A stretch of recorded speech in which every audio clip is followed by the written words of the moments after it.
Hello everyone, I'm Poornima and welcome to Amma's Healthy Recipes.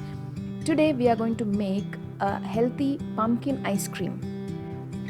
Pumpkin has low calories which helps in weight loss. It also has vitamin C which helps in boosting the immunity. Let's get into the recipe.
Delicious creamy ice cream is ready. Do try it at home and let me know how it turned out. If you like this video, subscribe, comment, like and share. Bye.